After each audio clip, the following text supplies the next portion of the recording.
आप में से शायद ही कोई ऐसा हो जिसने वेद भसीन साहब का नाम ना सुना हो। 2015 में उनका इंतकाल हो गया, लेकिन उनके जाने के बाद भी सहाफ़त की दुनिया में उनका एक बहुत बड़ा नाम है। मेरी ये खुशकिस्मती रही कि मुझे उनके साथ उनके अखबार में काम करने का मौका मिला। अपने करियर की शुरुआत मैंने वहीं से की। और अपने जब जर्नलिस्टिक एडिटोरियल डिसीजन मेकिंग के बहुत सारे जब प्रोसेसेस जिसमें हम हर रोज़ गुज़रते हैं, उसमें मुझे कोई दिक्कत आती है तो मेरे बहुत सारे उस्ताद, जिनमें भसीन साहब भी शामिल हैं, मैं उनको याद कर लिया करता हूँ कि ऐसी सिचुएशन में वो किस तरह से रिफ़्लेक्ट करते, क्या क्या चीज़ों को वो फैक्टर इन कर लिया करते। आज इंसिडेंटली उनका जन्मदिन है, और उनके जन्मदिन पे ये एडिशन, ये आज का एपिसोड मैं उनको डेडिकेट भी करता हूँ। और एक पर्सनल एनेक्डोट है, उसको याद करते हुए, जो कल का कैट वाला जो मामला है सेंट्रल एडमिनिस्ट्रेटिव ट्रिब्यूनल, क्योंकि उसमें आज क्लैरिफिकेशन आई है at the highest level in the country, और उसके बारे में भी बात करेंगे। मेरा नाम ज़फ़र चौधरी है। ये बात रही होगी लगभग 1999 की या 2000 की, यानी आज से 20 या 21 साल पहले की। मेरे एक कुलीग थे प्रभु राजदान, हम इकट्ठे काम करते थे कश्मीर टाइम्स में।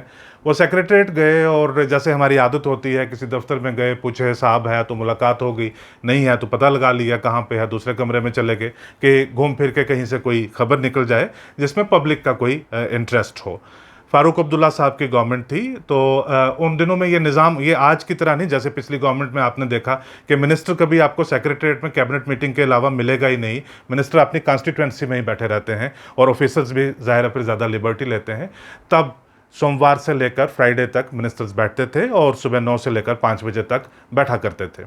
उस दिन देखा कोई भी मिनिस्टर, एक को देखा, दूसरे को देखा, तीसरे को देखा, देखा तो नहीं है। ये मिनिस्टर्स के जब कमरे होते हैं, आपने सेक्रेटरीट में देखा होगा कि अगर वो फिज़िकली एब्सेंट हैं तो रूम लॉक कर दिया जाता है। रूम खुलता तभी है जब उनकी फ़िज़िकल प्रेजेंस होती है। और वैसे भी जो बाइज़्ज़त जर्नलिस्ट होते हैं, वो कभी मिनिस्टर के सामने वाले कमरे से नहीं जाते। उनकी कोशिश होती है कि वो प्राइवेट सेक्शन से जाएँ और पूछ लें, पूछा जी कहाँ है, कहते जी साहब नहीं है। दूसरे से पूछा, तीसरे से पूछा, 8वें से पूछा, 10वें से पूछा, देखा कि कोई भी नहीं। बड़ी हैरानगी की बात है। कुछ ऑफिसर्स का देखा, पता चला कि ऑफिसर्स भी बहुत सारे नहीं थे। करते करते एक ऑफिसर्स तक के दरवाजे तक पहुंचे। बाहर जो पीएन है, जर्नलिस्ट लोगों की ज़्यादा पीएन के साथ ही ज़्यादा दोस्ती होती है, उससे पूछा अगर आप जर्नलिस्ट हैं तो पीएन के साथ दोस्ती रखेंगे, अगर आप थोड़ा सा आगे निकल गए हुए हैं तो फिर आपकी मिनिस्टर के साथ या कमिश्नर के साथ बराह रास्त दोस्ती होगी। फिर डिसाइड पीएन करेगा कि आप अंदर जाएंगे या नहीं। उससे पूछा भी क्या है, किधर हैं, तो वो कहता है जी साहब तो दिल्ली हैं, उनकी बेटी की शादी है।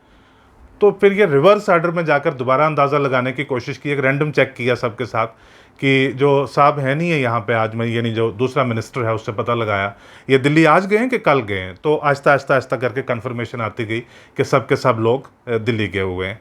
चीफ मिनिस्टर साहब उस दिन सेक्रेटरीट में नहीं थे, उनसे वो पूछने की ज़रूरत भी नहीं होती है, क्योंकि जब यूं ही आप सेक्रेटरीट दाखिल होते हैं तो रौनक ही ऐसी होती है, उससे आपको अंदाज़ा लगाया जा सकता है कि चीफ मिनिस्टर हैं यहाँ पे या नहीं। वापस आए, शाम को रिफ़्लेक्ट किया, और चीज़ें, थोड़ा डाटा, थोड़ी खबरें, थोड़ा इन्फॉर्मेशन कलेक्ट की, तो स्टोरी की कि J&K government shuts down for wedding of an officer's daughter, कि सब के सब लोग जहाज़ के जहाज़ भर के यहाँ से दिल्ली चले गए। एक अफसर की बेटी की शादी थी, वो अटेंड करने के लिए, और सेक्रेटरीट लगभग जो है वो खाली था। ये ऑफिसर बड़े पावरफुल और फ़ारूक अब्दुल्ला साहब के बड़े करीबी हुआ करते थे। दूसरे दिन शाम को, ये एक चर्चा हो गया, स्टोरी का बड़ी अच्छी होगी। दूसरे दिन शाम को एक क्लैरिफिकेशन आ गई, एक रिबटल आ गया, और कहा कि मिस इन्फॉर्मेशन है ये, डिसइन्फॉर्मेशन है ये। और ये इस न्यूज़पेपर के, कश्मीर टाइम्स के और सरकार के जो ताल्लुकात हैं, ये भी कोई बहुत ज़्यादा अच्छे नहीं हुआ करते थे। उन्होंने एक लंबी चौड़ी क्लैरिफिकेशन दे दी। उन्होंने कहा कि ये चीफ मिनिस्टर साहब तो दिल्ली में थे, इनकी प्लानिंग कमीशन के साथ मीटिंग थी, और प्लानिंग कमीशन में मीटिंग है तो फाइनेंस के और प्लानिंग के मिनिस्टर्स और ऑफिसर्स 10-12 लोग तो इसी में एडजस्ट हो जाते हैं। लॉ मिनिस्टर साहब दिल्ली में थे, क्योंकि जो जम्मू कश्मीर के मामला सुप्रीम कोर्ट में होते हैं, उनका जायज़ा लेने के लिए गए थे। अब ये law secretary, parliamentary affair secretary और बहुत सारे और डिपार्टमेंट्स के लोग जिनके केसेस कोर्ट्स में हैं, वो भी एडजस्ट हो गए। 2-4 का और जिक्र कर दिया, 12-15 लोग इसमें एडजस्ट हो गए। अब ये सरकार से कौन जाकर पूछ सकता है कि जी आपने बाकी का तो जिक्र कर दिया, रूरल डेवलपमेंट वाला कहाँ था, आपने वो किया, पीडब्ल्यूडी वाला कहाँ था। तो अब सरकार से थोड़ा इस तरह से जाके पूछा जाता है कि आपने इतनी क्लैरिफिकेशन दी है, पूरी नहीं दी। तो लिहाजा जब ये आया रिबटल, बड़ा लंबा चौड़ा, बड़ा हार्ड वर्डेड रिबटल आया, तो हम थोड़े डर गए, थोड़े यंग भी थे, 22-22, 23-23 साल के थे। नौकरी जाने का भी खतरा था, बेइज्जती का भी खतरा था कि कल क्या होगा। भसीन साहब तब डायरेक्टली जो है वो एडिटोरियल अफेयर्स को देखा, सिर्फ एडिटोरियल लिखते थे, बाकी जो रोज़मर्रा के काम है उनको वो नहीं देखा करते थे। ये गया, एग्जीक्यूटिव एडिटर साहिबा ने उनके नोटिस में लाया कि इस तरह गवर्नमेंट की तरफ से रिबर्टल आया, तो उन्होंने रख लिया। जब तक वहाँ से कोई वापस पैगाम नहीं आया तब तक जो है वो हमारी सांसें इस तरह से चलती रही कि भाई पता नहीं क्या ये इसके ऊपर रुख ले लेंगे। बाद में उन्होंने अपने ही हाथ से एक स्टोरी बनाकर भेजी जो फ्रंट पेज के ऊपर अच्छे से लगी। उसमें लिखा हुआ था, government confirms Kashmir times story that all ministers were in Delhi. ये सिंपल सी बात है, गवर्नमेंट क्लैरिफिकेशन किसी तरह की बुनियादी स्टोरी जो है वो इसी तरह से। अब जब एडिटर आपकी पीठ थपथपा देता है तो आप में भी थोड़ी जुर्रत आती है, आप काम कर लेते हैं। आज क्लैरिफिकेशन आई है, प्रेस इंफॉर्मेशन ब्यूरो ने एक क्लैरिफिकेशन दी है, जो कल एक नोटिफिकेशन आई थी गैजेट ऑफ इंडिया में, बल्कि परसों की रात को आई थी, जिस पे कल चर्चा हो रहा था कि थोड़ा सा रिजिग किया उन्होंने टेरिटोरियल जुरिस्डिक्शन जो है वो सेंट्रल एडमिनिस्ट्रेटिव ट्रिब्यूनल की जो बेंचेस हैं उनको, और उसमें ये रिफ्लेक्ट किया कि जम्मू कश्मीर चंडीगढ़ जो बेंच है उसके अंडर जम्मू कश्मीर के मामलात, सर्विस मैटर्स सारे सुने जाएंगे, सारे आएंगे। और जो मुतवक्का था कि जम्मू कश्मीर में एक अलग से बेंच बनेगा वो नहीं हुआ। लेकिन स्टोरी में ट्विस्ट आ जाता है, जम्मू कश्मीर के जो पॉलिटिकल सोशल रियलिटीज़ हैं वो बहुत ज़्यादा कॉम्प्लेक्स हैं। जैसे ही ये बात आती है इसके ऊपर थोड़ा चर्चा होना शुरू हो जाता है। कुछ लोग ऐसे होते हैं, हमारे दोस्त भी होते हैं, हम में से ही होते हैं, हम उसी सोसाइटी का पार्ट हैं। वो क्या करते हैं कि जैसे गवर्नमेंट की तरफ से कोई फैसला आता है, गवर्नमेंट की तरफ से कोई ऑर्डर आता है, कोई आदेश आता है, उनको कुछ एंग्जाइटी सी होनी शुरू हो जाती है कि इमीडिएटली हम इसको डिफेंड करें। ट्विटर पे जाएं, व्हाट्सएप पे जाएं, फेसबुक पे जाएं, वो उसके ऊपर बयान दें जो फेसबुक वाले को, और वो सारा करके ये कहें कि भाई ये बिल्कुल बहुत अच्छा नेशनल इंटरेस्ट में ये बात हमने की है। और साथ ही साथ वो एक और चीज़ भी बिल्ड करना शुरू कर देते हैं कि इसमें दो किस्म के तबके हैं, जो नेशनलिस्ट हैं वो गवर्नमेंट के इस फैसले को सपोर्ट कर रहे हैं, और ये जो थोड़ा थोड़ा सेमी एंटी नेशनलिस्ट किसी न किसी गार्ब में छुपा हुआ है ये इस फैसले को अपोज कर रहे हैं।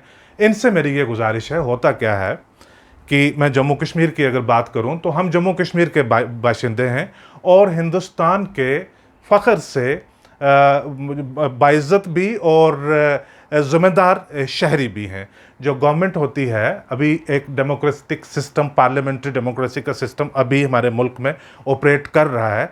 इसका मतलब ये है कि ये हमारी चुनी हुई, हमारी तय की हुई सरकार होती है जो हमारे मफादात में फ़ैसले लेती है। लेकिन सरकार में भी हम जैसे ही लोग बैठे हुए होते हैं, वो गलत फ़ैसले भी ले सकते हैं। जब वो गलत फ़ैसले लेते हैं तो हमारा ये फ़र्ज़ होना चाहिए कि हम क्रिएटिवली, इमेजिनेटिवली कंट्रीब्यूट करें और कंट्रीब्यूट करके उन तक ये इत्तला पहुंचाएं कि ये फ़ैसला जो आपने लिया है ये अवाम के मुफाद में नहीं है, ये फ़ैसला आप इसको ठीक कर लें, बजाय इसके कि हम उसी को डिफेंड करना शुरू कर दें और उनकी जो ईगोज़ हैं उनको मसाज करना शुरू कर दें। दूसरी चीज़ ये है कि ये जो बाइनरी क्रिएट करना शुरू कर देते हैं इमीडिएटली कि जो नेशनलिस्ट हैं वो सपोर्ट कर रहे हैं, जो एंटी नेशनल हैं वो नहीं। भाई ऐसी बात नहीं है। दोबारा ये कैट के मामले में जब दोबारा आपको ये बात कोई कहे, उसको हाथ जोड़कर कहो कि भाई माफ़ करो, मेरी इंटेलिजेंस को, मेरी सेल्फ रिस्पेक्ट को और जो मेरी सोचने की कैपेबिलिटी है, क्षमता है, उसको डेली बेसिस के ऊपर इतना फ्रीक्वेंटली असॉल्ट मत करो। कम से कम इस मामले में नेशनल और एंटी नेशनल का कोई इशू नहीं है।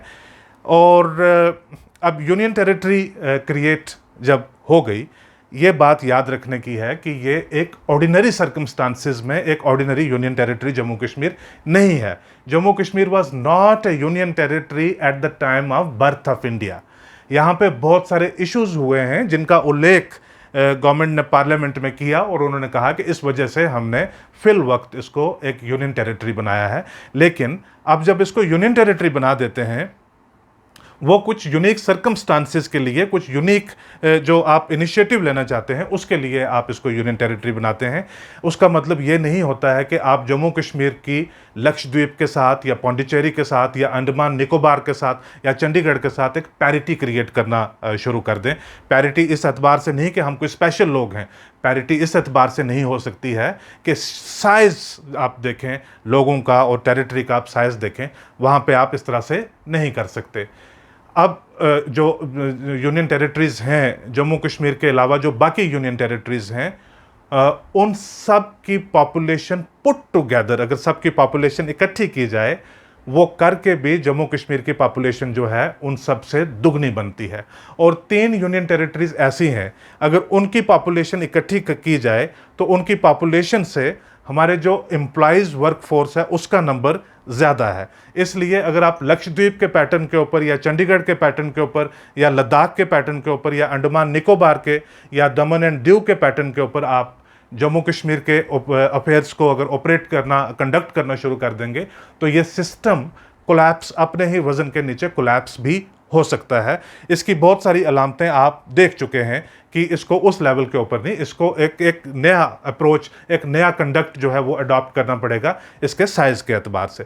तो इशू ये है कि जब यूनियन टेरिटरी बन जाती है, ये गिवन है, ये अंडरस्टैंडेबल है, इसमें कोई प्रो पाकिस्तान, एंटी इंडिया का सवाल ही नहीं पैदा होता कि जब यूनियन टेरिटरी बन गई, स्टेट नहीं है, you are not employees of the state any more, अब आप एम्प्लॉयज़ हैं यूनियन के, अब आप एम्प्लॉयज़ हैं सेंटर के। और उसमें अगर आपके कोई मामलात होते हैं वो एडजुडिकेट करवाने हैं, तो वो सेंट्रल एडमिनिस्ट्रेटिव ट्रिब्यूनल में करवाए जाएंगे। वो तो जो रियासती हाई कोर्ट है उसमें तो वो मामले निपटेंगे नहीं, क्योंकि ये मुल्क भर में, ये कल भी मैंने बात की थी, ये मुल्क भर में इसी तरह से निज़ाम है। मामला ये है कि इस साइज़ की वजह से जो सेंट्रल एडमिनिस्ट्रेटिव ट्रिब्यूनल है, आइडियल सिचुएशन ये होती कि उसकी एक बेंच होती श्रीनगर में और एक बेंच होती जम्मू में, ताकि यहाँ पे मामले निपट जाते। जो आपने क्लैरिफिकेशन इशू की है, जो क्लैरिफिकेशन आज आई है, और जिस क्लैरिफिकेशन के बारे में कहा था कि now the matter should rest, अब ये मामला ख़त्म हो गया, इसके बाद जो मिस इन्फॉर्मेशन है, डिसइन्फॉर्मेशन है, वो नहीं होनी चाहिए। वो क्लैरिफिकेशन सिर्फ कल के स्टेटस को रीइटरेट करती है, कंफर्म करती है कि सर्किट बेंच, वो पहले भी आता है, हर 2-2.5 महीने में जो कैट के जो लोग हैं वो आते हैं केसेस की सुनवाई करने के लिए। लेकिन तब ये होता था सिर्फ सेंट्रल गवर्नमेंट के मुलाजमीन के केसेस सुनवाई होते थे। अब 6 लाख के करीब जो हैं लोगों के आपने, और 40,000 केसेस की तो पेंडेंसी है। आप महीने में कितनी बार यहाँ पे आएंगे और केसेस को सुनेंगे? आप कितने दिन यहाँ पे बैठेंगे और इन केसेस को सुनेंगे, और कितने साल लगेंगे तो इन केसेस को आप निपटा सकेंगे? हमारी जो प्रिंसिपल पोजीशन है वो इस तरह से होनी चाहिए कि कि हम डिमांड करें कि ये गवर्नेंस के मामले हैं, इसमें पेट्रियटिज्म, नेशनलिज्म, एंटी नेशनलिज्म का कोई मामला नहीं है। एक बाइज़्ज़त और ज़िम्मेदार शहरी के एतबार हमें कंट्रीब्यूट करना चाहिए कि अगर हम गवर्नेंस के मामलों में आज ही अगर हम गवर्नमेंट को रिमाइंड करवाना शुरू कर दें, तो बाद में जाके जो लोगों की नाराज़गियाँ होती हैं वो कम होती हैं। दूसरी चीज़ जो इसके सिलसिले में मैं कहना चाहता था कि कल से इसकी प्रोजेक्शन इस तरह से दी जा रही है कि ये वकीलों का मामला है, this will render a lot of advocates jobless. पहले रजिस्ट्रेशन के टाइम भी इसी तरह से हुआ था। इसको वकीलों के मामले से फिर ये एक बड़ा, इसका जो दायरा है वो बड़ा लिमिटेड हो जाता है। वकीलों का मामला नहीं है ये, जम्मू कश्मीर के 1 करोड़ 30 लाख लोग, और जो उनमें से आते हैं, उसी सोसाइटी में से आते हैं 6-7 लाख के करीब एम्प्लॉयज़, उसके बाद पेंशनर्स, उसके बाद बहुत सारे लोग जिनके इंश्योरेंस के मामला आते हैं। यानी कि ये पूरी जम्मू कश्मीर की आबादी के मुतल्लिक मामला है, उसके साथ ये डील करता है। जब वकीलों के साथ के बारे में बात आ गई तो मैं देख रहा था कि हमारे जो प्रोमिनेंट बड़े वकील हैं वो, उनकी पॉलिटिकल एफिलिएशंस भी हैं। तो 3 वकील कल से नुमाया तौर के ऊपर बाहर आ गए, जिनमें यानी जिनके ऊपर नज़र थी सबकी कि आप ये क्या बोल लेंगे इस मामले में। अभिनव शर्मा साहब बार एसोसिएशन के प्रेसिडेंट हैं, लेकिन बीजेपी के साथ एफिलिएशन है उनकी। BS सलाथिया साहब बार एसोसिएशन के फार्मर प्रेसिडेंट हैं, लेकिन बीजेपी के साथ, माफ़ कीजिएगा, कांग्रेस के साथ उनकी एसोसिएशन है।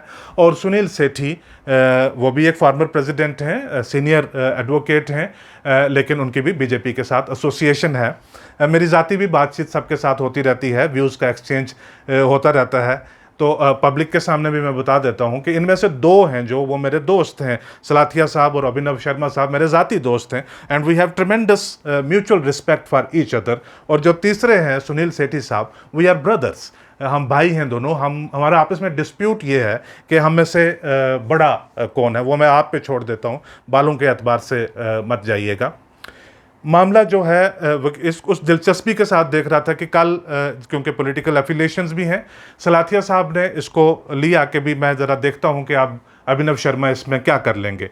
अभिनव शर्मा दिन भर खामोश रहते हैं। मैंने आपको कहा था कि वो आ जाएगी जब मामला थोड़ा आगे बढ़ेगा, तो तब वो कहते हैं जी मैंने आज इंटरव्यू में मैंने देखा, कहते हैं जी मैंने 3 बार कल शाम को जो डीओपीटी के मिनिस्टर हैं, हमारी रियासत के, हमारी यूनियन टेरिटरी के रिप्रेजेंटेटिव हैं, प्राइम मिनिस्टर के दफ्तर में बैठते हैं, हमारा हक बनता है उनके ऊपर, हम उनसे नाराज़गी भी बता सकते हैं, कि मैंने 3 बार उनके साथ बात की, 4 बार उन्होंने सुबह मुझे वापस फ़ोन किया और उन्होंने गारंटी दी कि बेंचेस यहाँ पे बनेंगे।